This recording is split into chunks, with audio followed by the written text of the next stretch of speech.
Oh, I might lose my job for this. I definitely might get fired. Oh, I guess I'll figure something out. Roll the intro.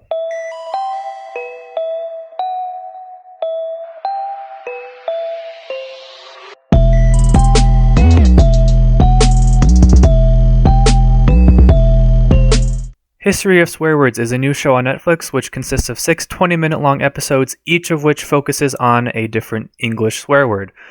It's 6 20-minute episodes, so the first thing I gotta say is you can knock this show out in, one night after work if you got the time. Now, because this is a family-friendly channel, I do not want to lose my job, and I want to keep this channel, as I said, as PG as possible. So what I've done is I've come up with a couple of euphemisms that I will use in place of the actual swear words.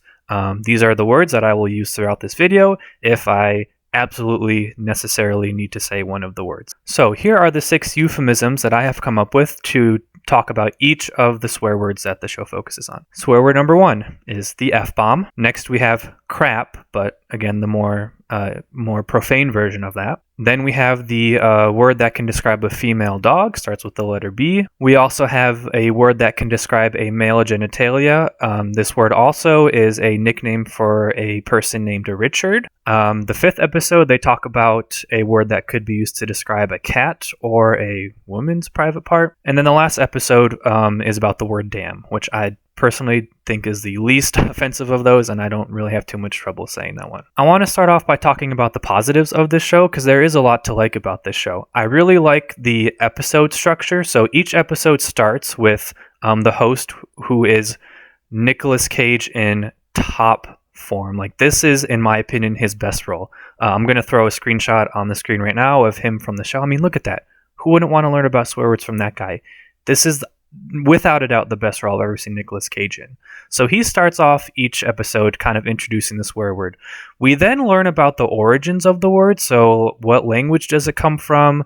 What was it originally used for? And then we learn about how it's changed over time, and then how it is used in kind of modern context, how it's affected pop culture, how it's used, like I said, in different contexts by different people. And it's just a really fascinating show to learn about the swear words. I also like that this show does a pretty good job of like normalizing swear words. It doesn't make you feel bad if you're someone who uses these words. I mean, the way that some of the lexicographers and word historians in the show use these swear words just like they're nothing, it makes us potty mouths not feel bad for using them.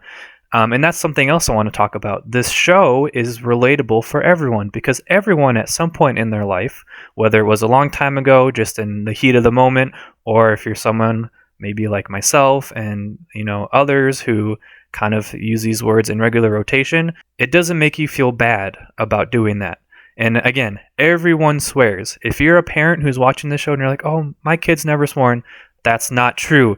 You might not have ever heard them do it because either they respect you or because they're scared of the punishments, but believe me, as a teacher, your kids have at least at one point in their life swore.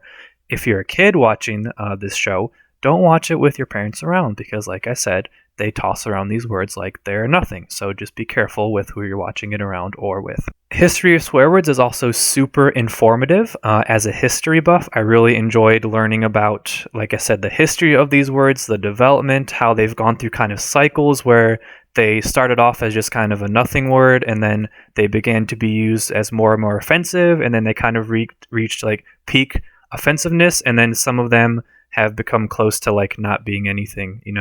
They predict that the word that they use for crap, the S word, in like 40 years will be the equivalent of crap. Like, it won't even be a swear word anymore.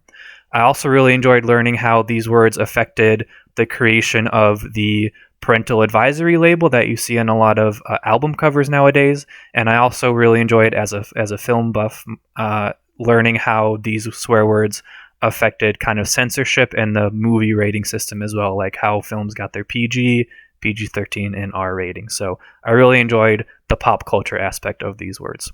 Speaking of movies, I learned something really interesting. Probably the most interesting thing I learned in this show had to do with movies. So I'm going to pose a question to you, the viewer. I'll give you a couple of seconds to come up with an answer, and then I'll tell you what the answer is. So the question is, which actor holds the record for the most F-bombs dropped in cinematic history. So which actor has used the F-bomb the most throughout all of movies, throughout all of time? I'll give you a couple seconds. 5, 4, 3, 2, 1. Okay, time's up. Did you guess Samuel L. Jackson? If you did, you'd be wrong, because the answer is actually, surprisingly, Jonah Hill. And I was just as shocked as you to find that out. Although when you think about it, Jonah Hill does pretty much do exclusively R-rated movies nowadays, and he was in The Wolf of Wall Street, which holds the record for the most F-bombs in a movie. That movie is also part of the reason why Leo is pretty high on the list as well. But I found that pretty interesting. I thought you would too. The history of swear words. There was nothing I didn't enjoy about this show. I laughed more watching this show than I have laughed watching any show recently. It's informative, it's interesting, it normalizes things that we all do, and it's a short and easy watch. So I give History of Swear Words 9.5 parental advisory warnings out of 10. Almost perfect, but just not quite. Thank you all so much for watching. If you watched this show, I'm interested to hear if you had similar thoughts. Let me know in the comments down below.